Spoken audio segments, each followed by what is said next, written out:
ये है माटी टीवी का रेगुलर ग्लोबल न्यूज सेगमेंट, जहां हम दुनिया भर की सबसे अहम खबरें आप तक पहुंचाते हैं। आज हम बात करेंगे माइक्रोसॉफ्ट की टिकटॉक को खरीदने की कोशिश, बेलारूस में रीसेंट इलेक्शंस की, हांगकांग में प्रेस फ्रीडम की सूरत हाल की and much more. So let's begin with the 5th episode of news from around the world. USA और चाइना के दरमियान ट्रेड वॉर की वजह से सोशल मीडिया ऐप टिकटॉक, जो कि एक चाइनीज कंपनी ओन करती है, उसको माइक्रोसॉफ्ट खरीदने की कोशिश कर रहा है for $50 billion. Microsoft is in talks to purchase it from its Chinese owner. TikTok has 100 million users in the United States, but President Trump is not one of them. अगर ये सेल हो गई तो माइक्रोसॉफ्ट टिकटॉक के US, Canada, Australia और New Zealand में operations को own करेगा। यूएसए की हुकूमत की बहुत कोशिश है कि ये डील हो जाए, क्योंकि उनके मुताबिक टिकटॉक की यूएस सिटीजन्स के दरमियान पॉपुलैरिटी एक नेशनल सिक्योरिटी रिस्क हो सकता है। ट्रंप की एडमिनिस्ट्रेशन का डर है कि टिकटॉक यूजर्स का डेटा चाइनीज हुकूमत के साथ शेयर किया जा सकता है। टिकटॉक की पेरेंट कंपनी बाइटडांस और माइक्रोसॉफ्ट के दरमियान इस वक्त नेगोशिएशंस चल रही हैं, जो 15 सितंबर तक कंक्लूड होंगी। वैसे तो टिकटॉक को अभी सिर्फ 3 साल हुए हैं, लेकिन एस्टिमेटेड है कि अगले साल उनका रेवेन्यू $6 बिलियन तक जाएगा। अब हम बात करते हैं बेलारूस में प्रेसिडेंशियल इलेक्शंस के, जिसको वहां की आवाम ने रिग्ड करार दिया और एहतजाज करने सड़कों पर बाहर निकल आए।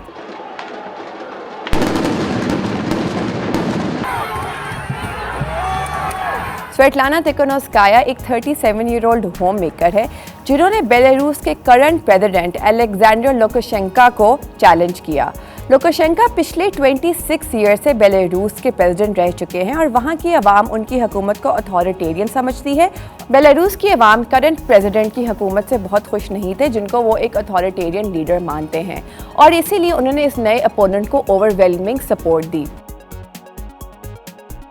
इसीलिए ये बात बहुत सरप्राइजिंग थी कि जब पोलिंग स्टेशंस बंद हुए तो वंस अगेन लुकाशेंको को 80% वोट मिले और वो ये इलेक्शंस जीत गए।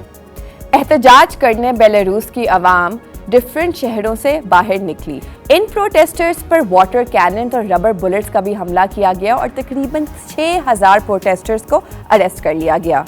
यूरोपियन यूनियन ने भी इन ह्यूमन राइट्स वायलेशंस को नोटिस किया और बेलारूस पर सैंक्शंस लगाने की बात की। स्वेटलाना तिखोनोव्स्काया भी इन इलेक्शंस के रिजल्ट्स को नहीं मान रही और उनके स्पोक्सपर्सन ने भी फरमाया कि ये इलेक्शंस रिग्ड थे।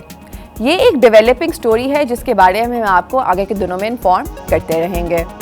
चलते हैं हांगकांग की तरफ, जहां पर चाइना का पास किया गया नया नेशनल सिक्योरिटी लॉ के अंदर हांगकांग के बहुत जाने माने मीडिया टाइकून जिमी लाई को अरेस्ट कर लिया गया। Lai has been one of the most prominent democracy activists in the Chinese-ruled city. His company Next Media publishes the local tabloid Apple Daily.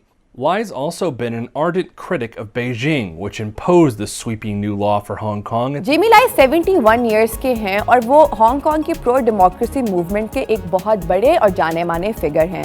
उनको 6 और लोगों के साथ, जिनमें उनके बेटे भी इंक्लूडेड हैं, 10 अगस्त की सुबह को अरेस्ट कर लिया गया on charges of collusion with foreign forces. जब से हांगकांग में ये नया सिक्योरिटी लॉ पास हुआ है, ये सबसे बड़ा और हाई प्रोफाइल अरेस्ट है। अगर मिस्टर लाई पे ये चार्जेस एक्यूरेट प्रूव हो गए तो उनको 3 से 10 साल जेल हो सकती है। अब तक तो हम सब लोग जानते हैं कि 4 अगस्त को बेरूत लेबनान में 2 बहुत खतरनाक एक्सप्लोजन्स हुई, जिससे पूरा शहर डेवास्टेट हो गया।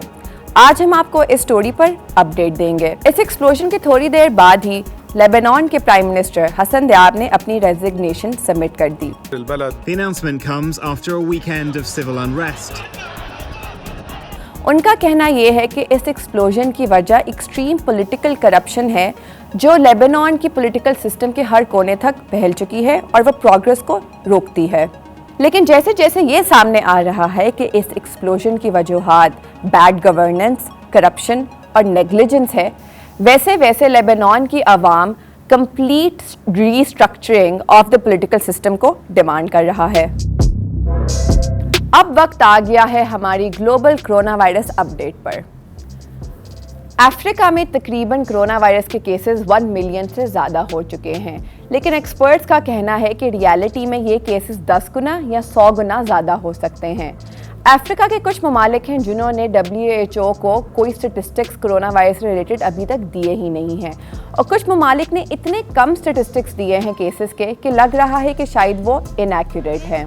इंडिया में corona virus related death toll 50,000 तक पहुंच चुका है। रॉयटर्स की एक रिपोर्ट के मुताबिक वहां 58,000 का डेली जंप आया केसेस में, और इस वक्त इंडिया में 2.67 मिलियन कोरोना वायरस केसेस हैं। न्यूजीलैंड में 100 दिन बाद दोबारा कोरोना वायरस केसेस रिपोर्ट होने लग गए। इस वक्त वहां पर 14 नए केसेस आए हैं, और इस वजह से उनकी प्राइम मिनिस्टर जसिंडा आर्डर्न ने अपकमिंग इलेक्शंस को 4 हफ्ते आगे कर दिया है। आज के लिए बस इतना ही। हम 2 हफ्ते बाद दोबारा आएंगे with some more important global news. हमारी तरफ से खुदाफिज, stay safe and stay home.